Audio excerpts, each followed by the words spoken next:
Hi friends, good evening to all. ఈరోజు వీడియోలో ఒక సింపుల్ మోరల్ స్టోరీ తీసుకుని ఎవ్రీ వర్డ్ అండ్ ఎవ్రీ సెంటెన్స్ని అనలైజ్ చేస్తూ spoken English, written English, vocabulary and grammar ఆస్పెక్ట్స్ని నేర్చుకుందాం. ఎస్పెషల్లీ మన డైలీ లైఫ్లో యూజ్ చేయడానికి ఉపయోగపడే ఒక ఇంపార్టెంట్ స్పోకెన్ ఇంగ్లీష్ ఎక్స్ప్రెషన్ ఈ వీడియోలో ఉంటుందండి. అది నేను కొన్ని ప్రాక్టికల్ ఎగ్జాంపుల్స్తో ఎక్స్ప్లెయిన్ చేస్తాను. So I request you all to kindly watch the video till the end. ఇక the title of the story is the country mouse and the town mouse. The country mouse and the town mouse.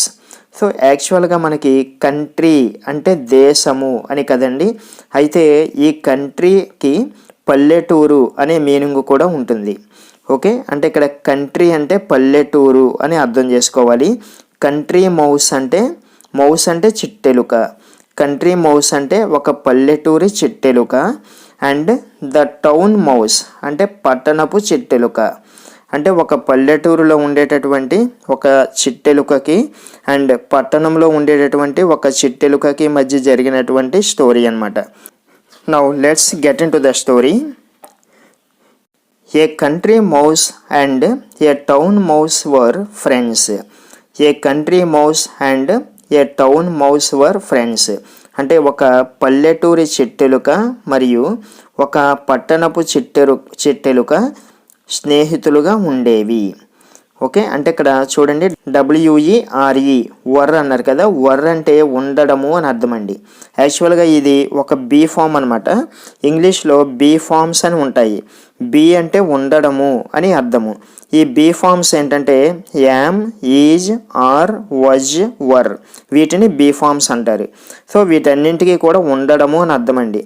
అయితే ఈ ఉండడము అనేది 3 కండిషన్స్లో ఉంటుంది. పాస్ట్లో అంటే గతంలో ఉండడము, లేదా ప్రజెంట్లో అంటే ప్రస్తుతం ఉండడము, ఫ్యూచర్లో అంటే భవిష్యత్తులో ఉండడము అని అర్థము. సో ఇక్కడ వర్ యూస్ చేశారు కాబట్టి ఈ స్టోరీ అంతా కూడా పాస్ట్లో జరిగినట్టుగా మనం అర్థం చేసుకోవాలి. అంటే ఒక పల్లెటూరి చిట్టెలుక మరియు ఒక పట్టణపు చిట్టెలుక స్నేహితులుగా ఉండేవి. వర్ అంటే ఉండడము అని అర్థమండి. సో వర్ అంటే ఉండడము. సో ఇదే విషయాన్ని నేను ప్రీవియస్గా కూడా చాలా వీడియోస్లో ఎక్స్ప్లెయిన్ చేశాను. సో అయితే the country mouse lived in a field. Okay, the country mouse ఈ పల్లెటూరి చిట్టెలుక, లివ్డ్ అంటే నివసించడము, ఫీల్డ్ అంటే పొలము. ఈ పల్లెటూరి చిట్టెలుక ఒక పొలంలో నివసిస్తూ ఉండేది. అయితే he invited the town mouse for a dinner. Okay, he అంటే ఇక్కడ అతడు అని కాదండి. హీ అంటే ఆ కంట్రీ మౌస్ అనమాట, పల్లెటూరి చిట్టెలుక.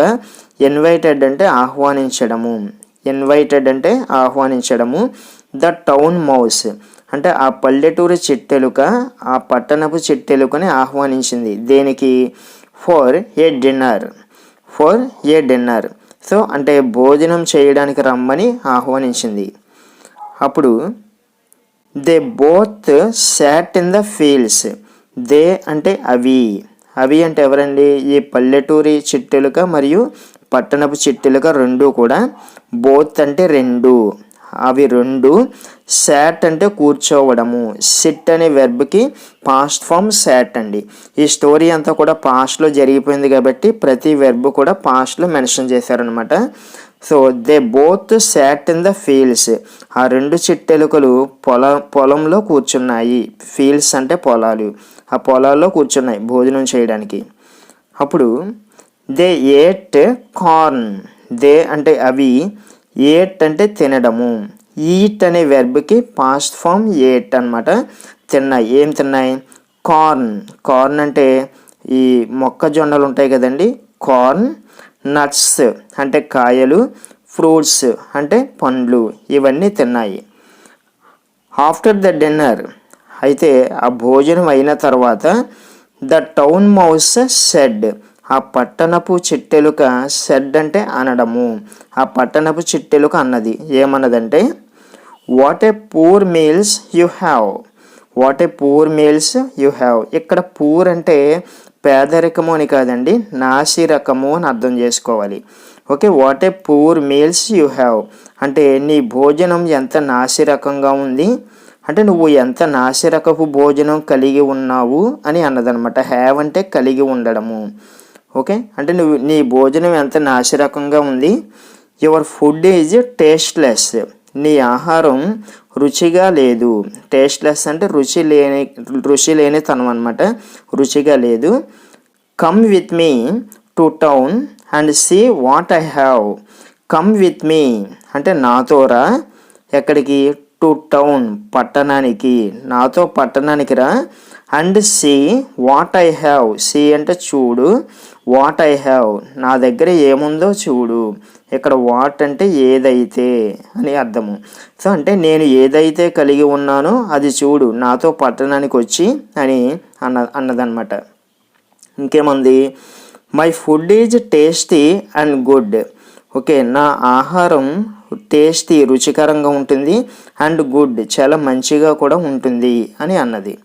అప్పుడు so both the friends set out to town.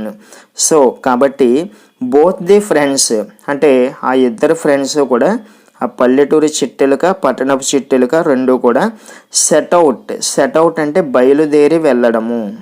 Set out అంటే బయలుదేరి వెళ్ళడము. టు టౌన్ ఆ పట్టణానికి బయలుదేరి వెళ్ళాయన్నమాట. అప్పుడు the town mouse lived in a house. So అక్కడ ఎలా ఉందో చూడండి. The town mouse lived in a house. ఆ పట్టణపు చిట్టెలుక లివ్డ్ అంటే నివసించడము, ఇన్ ఏ హౌస్ ఒక ఇంటిలో నివసిస్తూ ఉన్నది. అది అంటే పల్లెటూరి చిట్టెలుక పొలాల్లో నివసిస్తోంది కదా, కానీ ఇది మాత్రం ఒక ఇంటిలో నివసిస్తూ ఉన్నది. They both sat in the kitchen. They both అవి రెండు కూడా సాట్ అంటే కూర్చోవడము, ఇన్ ద కిచెన్ అంటే వంటగదిలో కూర్చున్నాయి. ఆ రెండు భోజనానికని కూర్చున్నాయి అన్నమాట. అప్పుడు the town mouse gave cakes biscuits and bread. అప్పుడు ఆ పట్టణపు చిట్టెలుక గేవ్ అంటే ఇవ్వడము, గివ్ అనే వెర్బ్కి పాస్ట్ ఫామ్ గేవ్ అండి, ఇచ్చింది. ఏమిచ్చింది? కేక్స్, బిస్కెట్స్ అండ్ బ్రెడ్ ఇవి పెట్టిందనమాట. సో అబ్జర్వ్ చేశారు కదా, ఇందాక ఆ పల్లెటూరి చిట్టెలకేమో ఆ మొక్కజొన్నలు, పండ్లు, కాయలు అవి ఇచ్చింది. కానీ ఇది మాత్రం ఏమి ఇచ్చిందంటే కేక్స్, బిస్కెట్స్, బ్రెడ్ ఇవన్నీ ఇచ్చింది. అంటే రిచ్ ఫుడ్ అనమాట. As they were about to eat they heard a cat meow. So as they were about to eat అంటే అవి తినబోతుండగా, ఈట్ అంటే తినడం కదా, as they were about to eat అంటే అవి తినబోతుండగా, they heard a cat meow. They అంటే అవి, హర్డ్ అంటే వినడము, అంటే హియర్ అనే వెర్బ్కి past form heard. So heard అంటే వినడము. అవి ఒక క్యాట్ మ్యావ్ అంటే క్యాట్ మ్యావ్ అని అరుస్తుంది కదండి, అలా పిల్లి అరుపుని విన్నాయి. ఓకే, అంటే అవి కిచెన్లో కూర్చుని భోజనం తినబోతుండగా ఒక పిల్లి అరుపు వినిపించింది వాటికి. ఓకే, అప్పుడు అయితే ఇక్కడ చూడండి, they were about to eat అన్నారు కదా, చూడండి అబౌట్ టు ఈట్ అంటే తినబోతుండగా. చూడండి, మనం జనరల్గా మాట్లాడేటప్పుడు ఏదైనా పని చెయ్యబోవడము అనే అర్థంలో ఈ అబౌట్ టు అనేది ఎక్కువగా యూజ్ చేస్తూ ఉంటారండి. స్పోకెన్ ఇంగ్లీష్లో చాలా ఎక్కువగా వాడే ఎక్స్ప్రెషన్ అనమాట ఇది. ఓకే, ఫర్ ఎగ్జాంపుల్ నేను జస్ట్ ఇప్పుడే మా ఫ్రెండ్ని కలవబోతున్నాను అని చెప్పాలనుకోండి. నేను జస్ట్ ఇప్పుడే మా ఫ్రెండ్ని కలవబోతున్నాను. I am about to meet my friend just now. I am about to meet my friend just now. So అదేవిధంగా మీరు జస్ట్ ఇప్పుడే ఒక శుభవార్త వినబోతున్నారు అని చెప్పాలంటే you are about to hear a good news just now. You are about to hear a good news just now. Okay, ఆమె just ఇప్పుడే ఇక్కడకు రాబోతోంది అని చెప్పాలంటే she is about to come here just now. She is about to come here just now. So ఈ విధంగా ఏదైనా ఒక పని జరగబోతోంది అని చెప్పాలంటే అబౌట్ టు అనేది యూజ్ చేస్తాము. సో ఇక్కడ ఏమన్నారు చూడండి, as they were about to eat అంటే అవి తినబోతూ ఉండగా. ఏఎస్ యాజ్ అంటే గా అని అర్థం చేసుకోవాలి. సో అవి తినబోతూ ఉండగా దే హ్యాడ్ ఏ క్యాట్ మ్యావ్ వాటికి ఒక పిల్లి అరుపు వినిపించింది. అప్పుడు they Ryan to the whole. అవి ర్యాన్ అంటే పరిగెత్తడము, టు ద హోల్ అంటే ఒక కన్నంలోకి పరిగెత్తుకుంటూ వెళ్ళిపోయాయి. అంటే పిల్లి వస్తుందేమని భయపడి ఒక కన్నంలోకి పరిగెత్తుకుంటూ వెళ్ళిపోయాయి. అప్పుడు they came back after some time. So అవి కేమ్ బ్యాక్ అంటే తిరిగి వచ్చాయి, ఆఫ్టర్ సమ్ టైమ్ కొంతసేపటి తర్వాత మళ్ళీ తిరిగి వచ్చాయి. అయితే half way through again the cat meowed. So half way through again, half way through అంటే సగం అయ్యేసరికి, ఏం సగం అయ్యేసరికి, భోజనం సగం అయ్యేసరికి అనమాట. ఎందుకంటే అవి భోజనానికి కూర్చున్నాయి కాబట్టి. సో హాఫ్ వే త్రూ అంటే సగం పూర్తయ్యేసరికి, అగైన్ అంటే మళ్ళీ, ద క్యాట్ మ్యావ్డ్ ఆ పిల్లి మళ్ళీ అరిచింది. అప్పుడు దే ర్యాన్ అగైన్ అవి మళ్ళీ పరిగెత్తాయి. లైక్ దిస్ అంటే ఈ విధంగా. They had to run for life many times before they could have a meal. They had to run for life. Okay, అవి రన్ ఫర్ లైఫ్ అంటే ప్రాణాలు దక్కించుకోవడానికి పరిగెత్తడము. రన్ ఫర్ లైఫ్ అంటే ప్రాణాలు కాపాడుకోవడానికి పరిగెత్తడము. అంటే అవి ప్రాణాలు కాపాడుకోవడానికి పరిగెత్తాల్సి వచ్చింది. మెనీ టైమ్స్ అంటే చాలాసార్లు పరిగెత్తవలసి వచ్చింది. Before they could have a meal, before అంటే ముందు, they could have a meal అంటే అవి భోజనం చెయ్యగలగడానికన్నా ముందు అలా చాలాసార్లు పరిగెత్తాల్సి వచ్చిందనమాట. హడావుడిగా భయంగా పరిగెత్తవలసి వచ్చింది. ఇక్కడ చూడండి, ఇంకొక స్పోకెన్ ఇంగ్లీష్ ఎక్స్ప్రెషన్ ఉంది, హ్యాడ్ టు అన్నారు కదా. హ్యాడ్ టు రన్ అంటే పరిగెత్తవలసి వచ్చింది.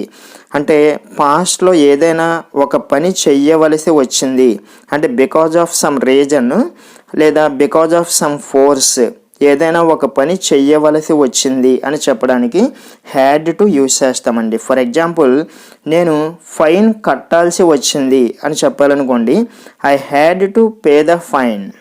I had to pay the fine. Okay, మేము 1 hour వెయిట్ చేయాల్సి వచ్చింది అని చెప్పాలంటే మేము 1 hour వెయిట్ చేయాల్సి వచ్చింది. We had to wait for 1 hour. We had to wait for 1 hour. సో ఈ విధంగా చెప్తామన్నమాట. సో ఏదైనా ఒక పని చేయాల్సి వచ్చింది.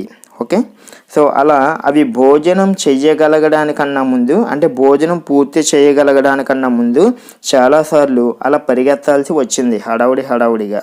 అప్పుడు ద కంట్రీ మౌస్ సెడ్, అప్పుడు ఆ పల్లెటూరి ఎలుక అన్నదనమాట. ఏమన్నదంటే, what a measurable life you lead. What a measurable life you lead. Miserable అంటే చాలా మీనింగ్స్ ఉన్నాయండి. అంటే బాధాకరమైన, కష్టతరమైన, దయనీయమైన, సో ఇలాంటి మీనింగ్స్ ఉన్నాయి. అయితే ఈ కాంటెక్స్ట్లో దయనీయమైన అంటే బాగుంటుంది. ఓకే, లైఫ్ యూ లీడ్ అంటే గడపడము. What a measurable life you lead అంటే నువ్వు ఎంత దయనీయమైన జీవితాన్ని గడుపుతున్నావు. అట్లీస్ట్ ఇన్ ద ఫీల్డ్స్ అంటే కనీసం ఆ పొలాల్లో ఐ లివ్ పీస్ఫుల్లీ అంటే నేను ప్రశాంతంగా అయినా జీవిస్తున్నాను. ఓకే, కానీ ఆ పొలాల్లో అయినా సరే నేను ప్రశాంతంగా జీవిస్తున్నాను. కానీ నీకు ఆ ప్రశాంతత లేదు. ఈ పట్టణంలో మంచి హౌస్ అది అన్ని సౌకర్యాలు ఉన్నాయి కానీ ప్రశాంతత లేదు నీకు. సో నువ్వు ఎంత బాధాకరమైన జీవితాన్ని గడుపుతున్నావో అని చెప్పేసి ఆ పల్లెటూరి చెట్టులుగా సెటైరిక్గా అన్నదనమాట. సో ఇక్కడ కింద చిన్న కొటేషన్ చూడండి, riches is not happiness always. Riches is not happiness always. Riches అంటే సంపద. ఓకే, ఈజ్ నాట్ హ్యాపీనెస్ అంటే సంతోషము, ఆల్వేస్ అంటే ఎల్లప్పుడూ. అంటే ఈ సంపద ఎల్లప్పుడూ సంతోషాన్ని ఇవ్వదు. సంపదలు అనేవి ఎల్లప్పుడూ కూడా సంతోషాన్ని ఇవ్వవు అనేది ఈ స్టోరీ యొక్క మోరల్ అండి. ఇక్కడ రిచెస్ అనేది సింగులర్గా మనం కన్సిడర్ చేయాలి. అంటే చూడడానికి ప్లూరల్లా ఉంది బట్ సింగులర్ అనమాట. అందుకే రిచెస్ ఈజ్ అంటాము. ఓకే, ఒకవేళ ప్లూరల్ అయితే కనుక రిచెస్ ఆర్ అనాలి. ఇక్కడ సింగులర్ లాగా తీసుకున్నారు. So riches is not happiness always. So friends, this is the story. So రేపటి వీడియోలో మరో ఇంట్రెస్టింగ్ స్టోరీతో మళ్ళీ కలుద్దాం. మీకు ఈ వీడియో నచ్చినట్లయితే తప్పకుండా లైక్ చేయండి, షేర్ చేయండి. And if you are watching our channel for the first time, please subscribe to our channel. Thank you so much for watching.